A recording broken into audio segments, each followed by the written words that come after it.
안녕하세요. 좋은 아침입니다. 오늘은 중국 스페셜티 커피와 전반적인 커피 시장이 지난 10년간 어떻게 성장했는지 좀 그런 이야기를 해보려고 합니다.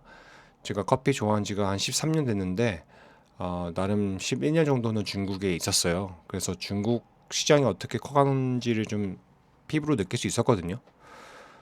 제 중국 커피 인생에서 이제 가장 떠오르는 두 가지 이름이 있는데, 그 매너 커피랑 시소 커피가 떠오르고요. 예, 매너는 이제 중국 전역에 벌써 1,500개가 넘는 초대형 유니콘이 되었고, 길거리에서 테이크아웃 컵딱 지고 있는 사람들 10명 중에 한 두세 명은 매너 커피를 들고 있을 정도로, 그 정도로 이제 빠른 성장세를 보였죠. 반대로 시서 커피는 이제 중국판 블루보틀 같은 곳이었어요. 이제 중국 토종 스페셜티고, 2012년도에 시작했습니다. 근데 이제 아이러니하게 현재는 이제 매너는 시장을 아예 뒤집었고, 시선은 사실 며칠 전에 파산했다는 제가 뉴스를 봤어요. 그래서 이제 그거에 대한 이야기 좀 해볼까 하는데, 일단 뭐 12년부터 스페셜티 커피가 좀 시작돼서 어떻게 지금까지 한 13년 정도의 시장에 무슨 일이 일어났는지 뭐 그런 대서사를 뭐 간단하게 이야기해 보겠습니다. 일단은 시계를 12년도로 돌려보겠습니다. 그때만 해도 스타벅스가 고급 커피의 대명사였고, 길거리에는 대부분 다 즉석 원두커피나 정말 만커피라고 이렇게 저렴한 프랜차이즈로 파는 데 많았어요. 스페셜티 커피를 개념 자체를 아는 사람 별로 없었고, 이제 그때 이제 지간사 위아울루에 작은 카페 하나 열립니다. 거기가 이제 시서 커피고, Coffee is a fruit, 커피는 과일이다 이러는 슬로건을 내걸고, 에디오피아나 과테말라 싱글리지는 이제 로스팅을 해서, 제 기억에 프로바스 로스팅했는데, 그래서 이제 오픈바로 핸드드립 내려줬죠. 뭐 지금이야 뭐 당연한 풍경인데 그때만 해도 좀 충격이었어요. 그래서 커피에서 막 꽃맛이 나고 과일 맛이 난다는 거를 이제 사람들한테 알려준 게 시소였었어요. 그래서 이제 중국 스페셜티 커피 약간 교과서적인 브랜드였고요. 굉장히 브랜딩 잘했습니다. 굉장히 깔끔하고 정말 약간 블루버튼 느낌 나게 너무 멋있게 잘했고, 이제 창업자 톰이 있었고 셀리가 있었습니다. 그 부부가 오픈했고, 제가 이제 거기에 반해서 저도 2015년 정도에 무작정 연락을 해서 찾아가서 미팅을 해서 원래 브랜드 매니저가 될 뻔했는데 어떤 개인적인 일로 인해서 못하게 되어서 좀 아쉽지만, 제가 그래서 계속 더 항상 눈을 두게 되고 응원하는 좀 그런 브랜드였어요. 이제 거의 비슷한 시기 2013년도에는 이제 또 하나의 프리미엄 브랜드가 중국이 아닌 홍콩에서 태어납니다. 이제 아라비카죠. 퍼센트 아라비카. 교토에서 유명한 이제 히가시야마 매장이 2014년도에 열리면서 전체적인 이제 전 세계적인 시그니처가 됐지만, 사실 첫 매장은 이제 홍콩이었고요.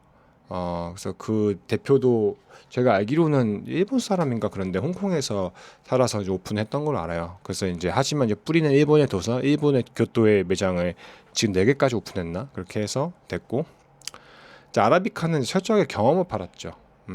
흰색 미니멀 인테리어에 슬레이어 머신 넣고 독점 블렌드 원두 딱 넣고 40에서 50위안이라는 거의 10,000원이라는 높은 가격에 커피 한 잔 명품을 입혀서 팔았죠.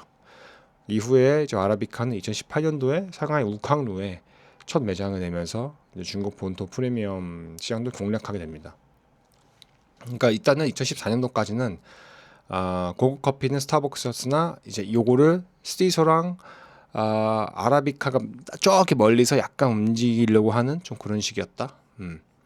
그리고 2015년이 됩니다. 이제 매너 커피가 탄생한 거죠. 아, 상하이 징안구에 있는 난양루라는 데서 사람들로 붐비는 오피스 지역이거든요. 거기 사이 골목에 정말 말도 안 되게 한 1m 가로 1m 세로 2m의 고작 0.6평 정도 안 되는 윈도우 매장이 생겼죠. 거기서 이제 뭐 에스프레소 머신 리네아 딱 하나 놓고 커피를 팔기 시작한 게 있는데, 그게 바로 한위롱이라고 하는 매너 커피 창업자, 그리고 그 옆에 루시라고 하는 또 와이프가 같이 일을 했었습니다. 또 운이 좋게도 저는 그때부터 제가 한창 스페셜티 커피 좋아할 때여서, 그때 상하이에는 뭐 리틀빈, 매너, 시서 이런 데가 있었는데, 제가 그런 데 좀 다니면서 밍첸도 있었다. 그래서 그런 데 다니면서 막 한창 친구를 먹던 시기였어요. 당시에 이제 상하이에서 라떼 한 잔 마시려면 기본 이제 뭐 한 20에서 30위안 사이였는데 20에서 25 정도. 근데 이제 매너가 15위안에 텀블러 가져가면 5위안 더 할인해서 10위안에 팔았죠. 근데 원두 퀄리티는 시서 못지않은 스페셜티 등급 썼고 머신도 똑같은 라마라족과 같은 고가 반자동 에스프레소 머신 쓴 거죠. 그러니까 말 그대로 이제 싸구려 커피가 아니라 가성비 스페셜티를 했던 거죠. 그래서 사람들이 처음에는 반신반의했어요. 이 가격에 스페셜티 커피가 가능하냐. 근데 이제 한번 마셔본 직장인들은 너무 맛있으니까 다음날 자기 텀블러 들고 와서 아침 8시부터 줄 쫙 서고 그게 이제 소문이 막 난 거죠. 그래서 이제 제가 한이랑 친구 먹고 제가 그때도 이제 매너커피 난양루점에서 몇 주는 아니고 한 1, 2주 정도 일을 했었는데 이제 그때 제가 이제 만나면서 느낀 거는 사람 자체가 너무나 선하고 사람들 막 잘 도와주고 싶어 해요. 그래서 저도 나중에 좀 일을 할 때 어떤 누구를 컨설팅할 기회가 있었는데 그때도 저한테 와서 도와주고 너무나 좋은 그러니까 선한 사람이었습니다. 근데 이 친구는 이제 원가 통제랑 동선 최소화하고 포장재 하나까지 직접 따지면서 약간 우리가 비록 저가지만 스페셜티 커피를 편의점 가격에 추천할 수 있다. 이거를 좀 증명을 한 사람이죠. 어떻게 보면 상반되는 가치인데. 그래서 이제 나중에 제가 커피 업계를 바라보는 시각을 좀 많이 바꾼 계기도 되기도 합니다. 그래서 스페셜티 커피가 무조건 비싸야 된다를 좀 깨버린 게 매너 커피가 아닌가 싶어요. 어쨌든 매너와 시소는 그때 같이 경쟁하고 있었는데 2016년도에 시소가 이제 시리즈 A 투자를 받았고 그래서 화이루의 초대형 플래그십 약간 거의 몇백 평짜리 매장을 열어요. 그래서 교육 사업도 하고 베이징 심천으로 확장하면서 진짜 중국판 블루보틀 이미지를 굳혔습니다. 도쿄 진출 발표도 그때쯤 한번 나왔던 것 같아요. 근데 매너는 어땠을까요? 매너는 이제 한일홍 이 친구가 여전히 그냥 그 당시에도 난양로 매장 근처에 한 두세 개 정도 되는 그러니까 위성이라고 그치 조그만 매장들 운영해서 외부 투자 없이 그냥 자기 수익 모델을 이제 검증을 했고요. 작은 가게를 낮은 고정비로 높은 재방문율로 가지면서 이렇게 통하는지 본 거죠. 그러다가 이제 2018년도에 첫 투자를 해요. 그때까지만 해도 이제 상하이 커피 시장의 왕자는 무조건 시스였습니다. 그 매너는 그냥 착한 가격의 스페셜티 커피 가게였고 그리고 있는데 이제 완전히 다른 차원의 플레이어가 등장하는 거죠. 이제 럭킹 커피가 2017년도쯤에 창업을 해요. 럭킹은 창업하자마자 스타벅스 잡아보겠다면서 딱 수억 달러를 태웠던 걸로 제 기억을 해요. 앱 전용 주문도 얘네들이 처음 만들었고 배달 특허를 했고 신규 가입 시에 무료 커피, 1+1 이벤트 이런 걸로 엄청 돈을 태웠어요. 중국 전역에 2년 만에 한 4,500개 매장을 깔았습니다. 그래서 럭킹은 이제 2019년도에 나스닥 상장하고 이제 커피는 럭킹이 접수했다. 스페셜티 커피는 아니죠. 럭킹은 이제 정말 저렴한 커머셜 커피 썼습니다. 뭐 가격대가 너무 말도 안 되잖아요. 근데 이제 많이 아시는 듯이 대사건이 터지죠. 2020년도에 럭킹이 매출을 22억 위안을 부풀리기 사실이 드러나면서 나스닥에서 퇴출됩니다. 나스닥에 이제 원래 상장을 했거든요. 그래서 창업자였던 루정야오가 회사에서 쫓겨나고 럭킹은 이제 파산보호를 신청하는 초유의 사태까지 간 거죠. 그래서 많은 사람들이 럭킹 이제 끝이라고 했을 때 이때부터 좀 재밌어져요. 우선 시장 전체가 팬데믹 코로나가 생기면서 좀 오피스 공실률 치솟고 대형 매장들 직격탄 맞고 이런 관광객도 다 사라지고 그 시소는 이제 화이하이로 이제 플래그십 그 대형 매장도 완전 다 문 닫게 되는 거죠. 해외 진출도 취소되고 적자가 눈덩이 점프로 나는 거죠. 그래서 반면에 매너나 럭킹은 달랐죠. 테이크아웃 전용을 많이 하고 초소형 매장이기 때문에 구조 자체가 이제 팬데믹과 굉장히 완벽하게 맞는 거죠. 사람들이 이제 카페에 앉아있지 못하니까 길에서 빠르게 커피 사가지고 사무실로 들어가는 커피를 찾았고 그 수요를 매너랑 럭킹이 확 가져갔습니다. 그래서 매너의 투자를 이제 처음에 제가 알기로는 매너가 뭐 지금은 엄청 많은데 매너가 정말 다양한 우리가 아는 바이트 댄스로부터도 투자를 받았고요. 그때가 2021년도에 보니까 약 5조 9천억 원, 45억 달러 정도를 투자를 받았었네요. 그때가 이제 한 600개 매장 됐었을 때고, 그래서 그 후로도 다른 전문 투자사한테 투자를 많이 받았고요.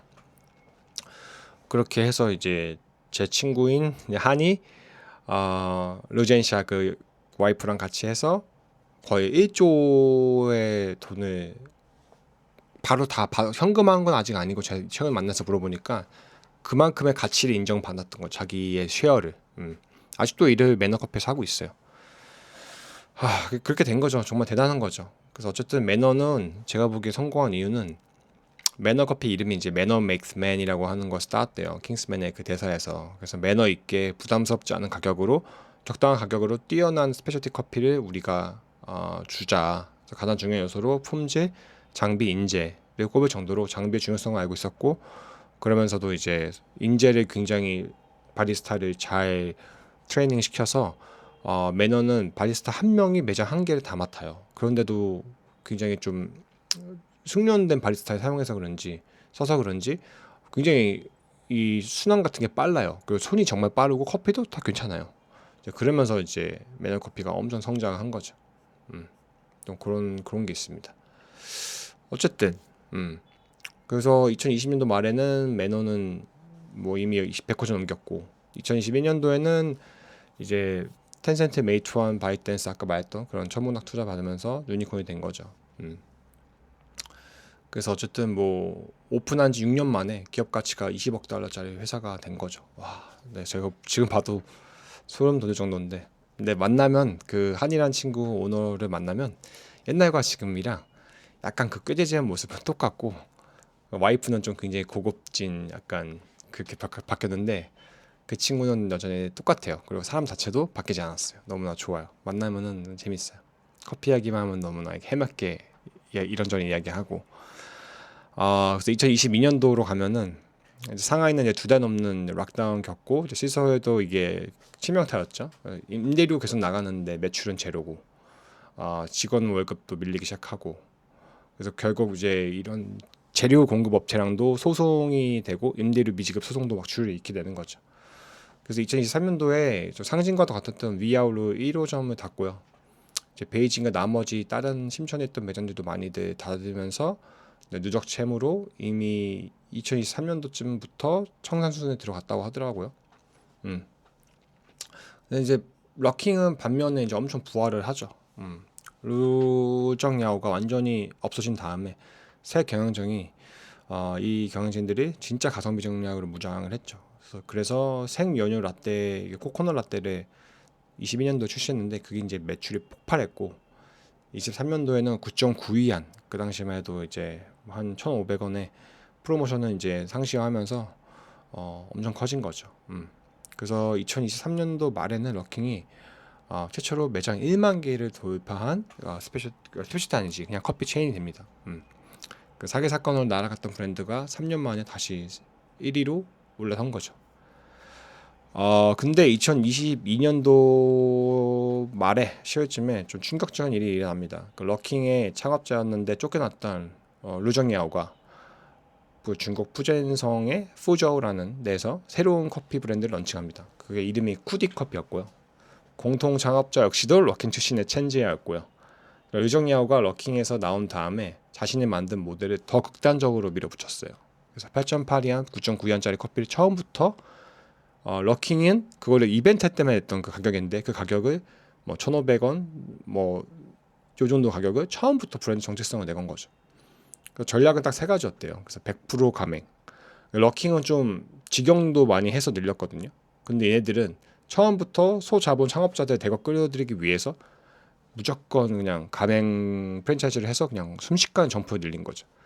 그리고 이제 항상 럭킹 매장 바로 옆에 같은 건물에 붙어서 수요를 바로 흡수해 버리려고 했고, 뭐 스포츠 마케팅도 나름 했더라고요. 2022년도에 뭐 카타르 월드컵에서 아르헨티나 대표팀 공식 커피로 계약을 해서 메시의 얼굴을 컵에 담아서 단숨에 인지도를 폭발시켰대요.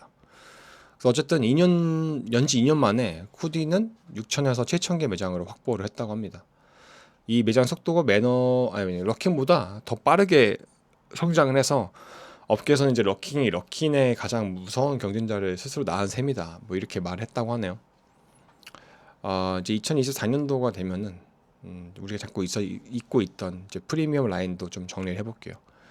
2022년도엔 일단은 블루보틀 커피가 본토에 중국 본토 상륙을 해서 상하이 유위안로에다가 첫 매장 열고 그 이후에 지간사, 베이징 등에도 소수 점포를 오픈하고 가격은 40에서 60위안으로 좀 미니멀한 느낌으로 아라비카랑 좀 비슷하게 경쟁을 했죠. 근데 가성비 전쟁에 뛰어들지 않고 역시나 희소성과 브랜드 경험을 무기로 삼아서 충성 높은 고객을 끌어가려고 했고 아라비카는 역시 랜드마크 중심으로 좀 직영으로 느리게 초프리미엄으로 명맥을 이어갔죠.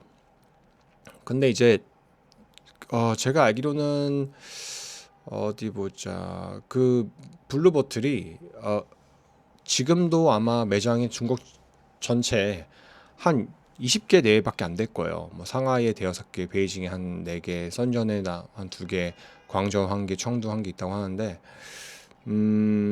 생각보다 그렇게 크지 않죠. 그래봤자 지금 한 전국 20개, 홍콩 포함해서 아직도 희소성이 있는 게 좀 브랜드 전략이고 아라비카 같은 경우는 2018년도에 조금 그러니까 블루보틀이 2022년도고 아라비카는 2018년도에 상하이에 진출했는데 근데 블루보틀보다 훨씬 빠르게 성장했어요. 뭐 스벅이나 매너나 럭킹만큼은 아니어도 항상 이렇게 랜드마크 비싼 상권 위주로 가서 요즘에 보면은 중국에 한 100개 정도 있다고 하더라고요. 2020년 2년도 처음 블루보틀 한국 상하이에 들어올 때만 해도 이미 아라비카는 5, 60개 있었고 그래서 2023년도 4년도에는 이미 3, 40개를 더 추가를 해서 지금은 홍콩, 마카오 다 포함해서 한 100에서 120개 된다. 그래서 중국 내 이제 초프리미엄 스페셜티 커피 체인 중에서는 가장 많은 매장 수를 보유한 그런 브랜드가 아닌가. 근데 이제 여전히 전국 단위 체인이라기보다는 도시형 좀 시그니처 스토어 네트워크에 가깝죠. 그래서 아라비카는 어쨌든 굉장히 잘 크면서 여전히 전 세계적으로 그 이미지를 잘 가져가고 있고 어디 브랜드를 가도 어디 도시를 가도 그 도시의 최고의 디자인 이런 회사랑 협업을 해서 항상 인테리어 깔끔하고 미니멀하게 그거는 어디 가도 뭐 중동을 가도 태국 쪽을 가도 다 항상 비슷하게 그러니까 스타벅스처럼 그 스탠다다이즈된 느낌을 주는데 전 그게 참 잘하는 것 같아요. 뭐 블루보틀도 참 잘하긴 하고 근데 블루보틀은 그에 비해서는 이제 제가 말씀드리고 싶은 거는 규모가 너무 작긴 하죠. 그래서 블루보틀이 네슬레에 인수가 돼서 사실은 창업자가 네슬레 그 팔고 그래서 블루보틀도 그 네슬레 판 다음에 좀 많이 성장을 하려고 했었죠. 그래서 한국도 그때 블루보틀이 들어와서 많이 성장을 하려고 했었고 근데 블루보틀이 어쨌든 작년도 정도죠. 그때 이제 작년이 아니 올해였나? 올해 초였나? 그때 이제 제가 알기로는 럭킹이 아니다. 작년부터 2025년부터 럭킹이 블루보틀 인수한다는 소문이 저도 어디선가 들었던 것 같아요. 중국 친구한테. 근데 이제 저는 이게 그럴 리가 있나 했는데 왜냐면은 네슬레 산하에 있으니까 근데 그 무슨 말이야 했는데 진짜로 올해 초에 제가 알기로는 기사가 났습니다. 불보가 럭킹한테 넘어갔다. 그래서 사실은 이제 그게 거의 샀던 가격보다 좀 더 낮게 해서 럭킹한테 그냥 넘어갔고 헐값에 럭킹이 그걸 사왔고 네슬레는 이제 블루보틀에 대한 어차피 네슬레는 애초에 블루보틀을 키우는 거에서 있어서 그 캡슐 커피 하는 걸 많이 이용해서 사업을 하려고 했거든요. 그래서 캡슐 커피에 대한 상품권 여전히 네슬레가 가지고 있고 이제 매장에 대한 전체적인 브랜드나 이런 거는 럭킹이 가져갔다고 하더라고요. 그러니까 네슬레도 바보가 아니니까 머리를 신경 많이 썼겠죠. 어쨌든 이제 이게 뭐가 중요하냐면 럭킹이 이제는 9.9위안짜리 이제 저가 커피로 갈 게 아니라 우리는 프리미엄 라인도 해보려한다라는 그런 설계인데요. 그래서 이제 요게 참 좀 어떤 많은 시사를 많은 것을 시사하는 것 같습니다.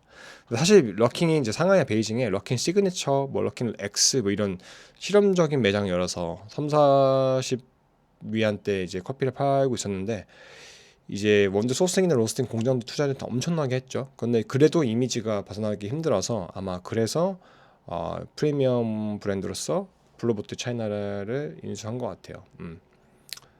어쨌든 그래서 또 러킹이 이제 시소가 실패했던 그 프리미엄 기를 지금은 전혀 다른 이런 저비용 인프라와 앱 데이터와 자본력을 가지고 다시 한번 가려고 한다니까 그게 또 무서운 일이죠.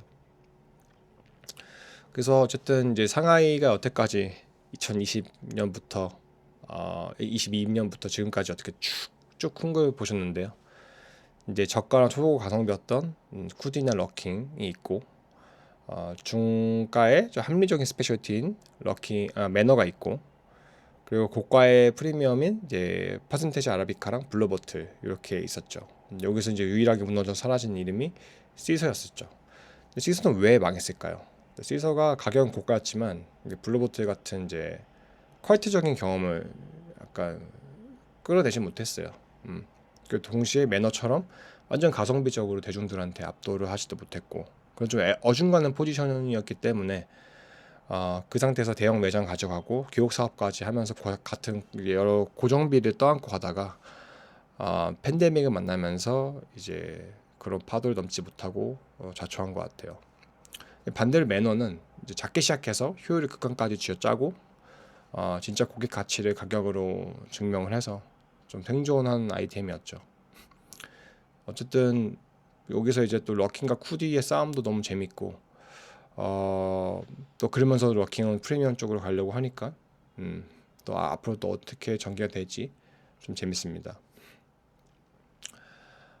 저는 이제 가끔 그 러킹 아니 매너커피의 난양루 첫 매장을 지나갈 때마다 생각을 해요.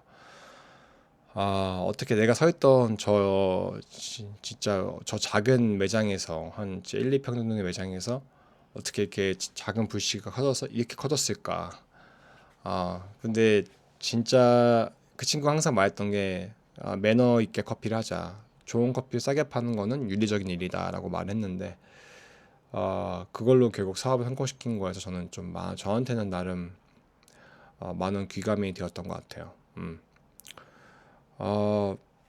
진짜 이 커피로 돈 번다는 게 너무나 어려운 시대인데 이렇게 해낸 친구 이야기 보면서 참 대단하다라는 생각이 들기도 하고 한편으로는 제가 너무나 좋아서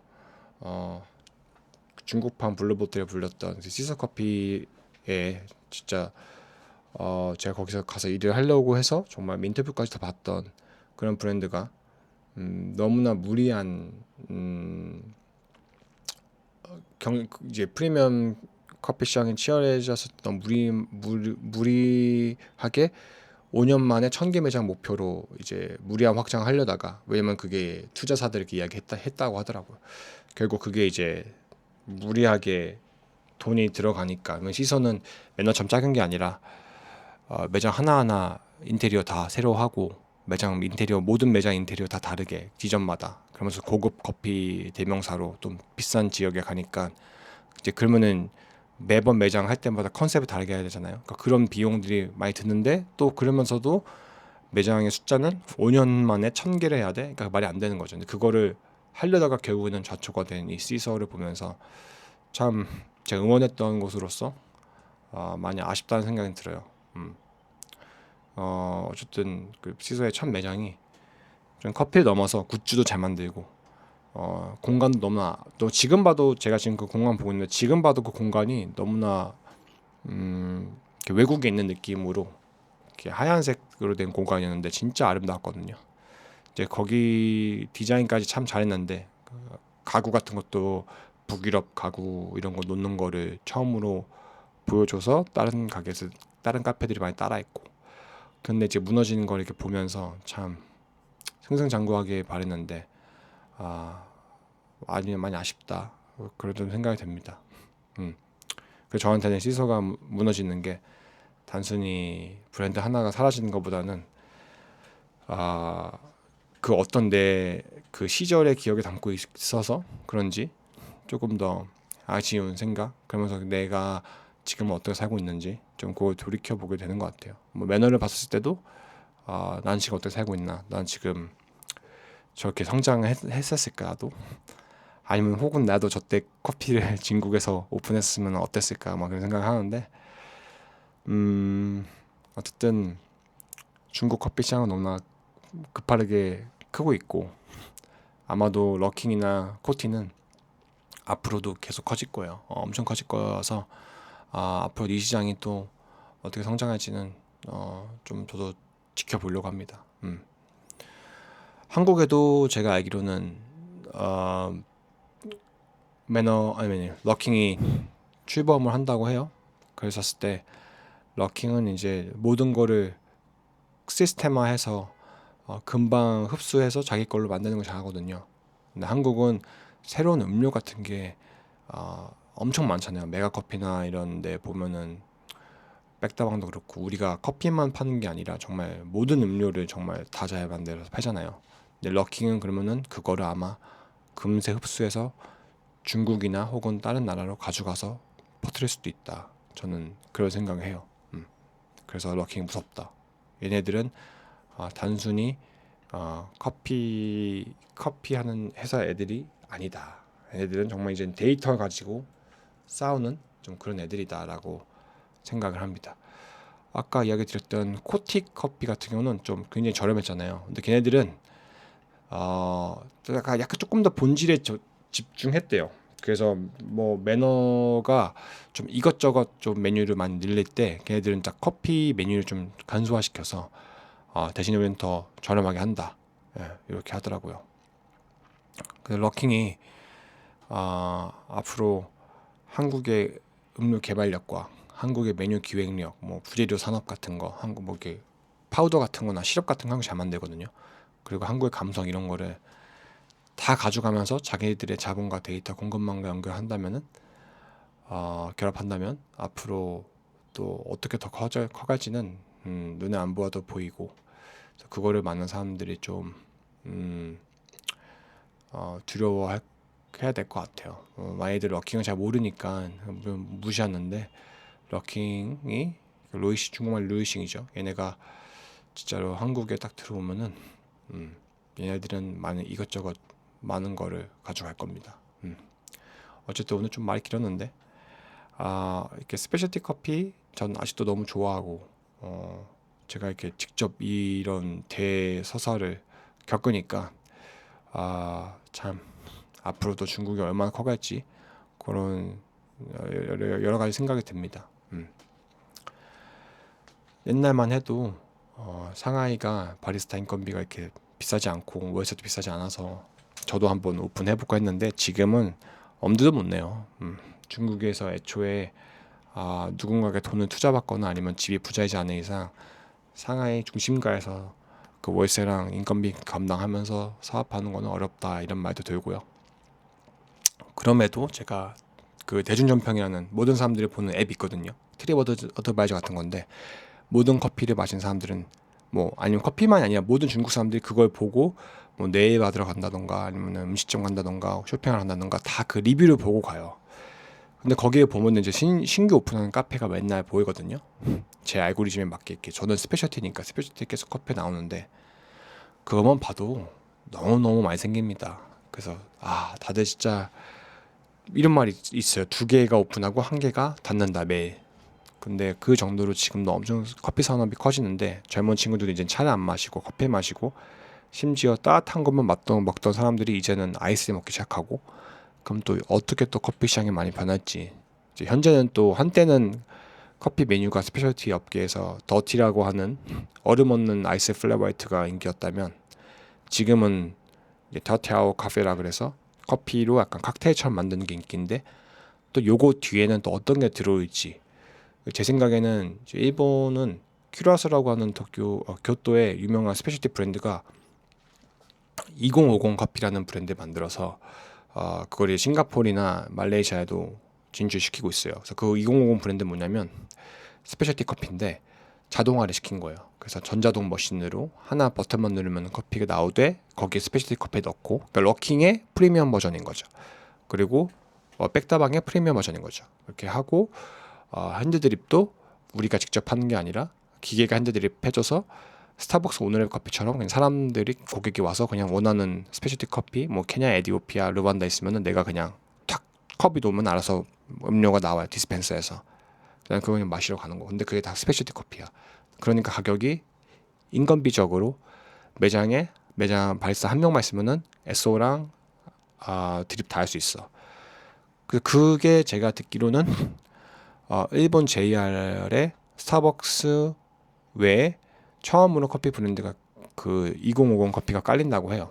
그것만 해도 엄청난 가치가 있죠. 그러다 보니까 이제 싱가포르나 이런 아시아 쪽으로 들어가는 건데, 걔네가 더 크면은 뭐 진짜 중국도 들어올 수도 있고 혹은 북미 들어갈 수도 있죠. 근데 그 모델을 중국이 따라 안 하겠느냐? 100% 따라 합니다.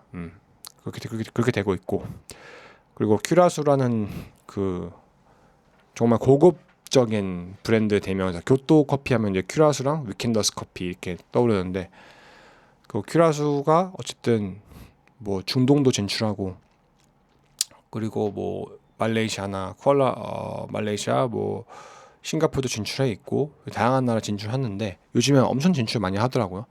그럼 또 그런 류의 느낌에 있는 약간 재즈 키사 느낌을 넣은 그런 고급적인 느낌의 카페가 또 앞으로 얼마나 전 세계적으로 진출할 건지, 아마 중국도 들어올 수 있는지, 그러면은 아라비카랑은 또 어떻게 또 다르게 진출할 건지, 그거를 좀 보는 것도 재밌을 것 같고. 어쨌든 이렇습니다. 요즘 길었는데 중국 커피 이야기 재밌으셨길 바라고, 또 앞으로 또 다른 또 재밌는 이야기 할 수 있으면은 가져오도록 하겠습니다. 여기까지입니다. 좋은 하루 되세요.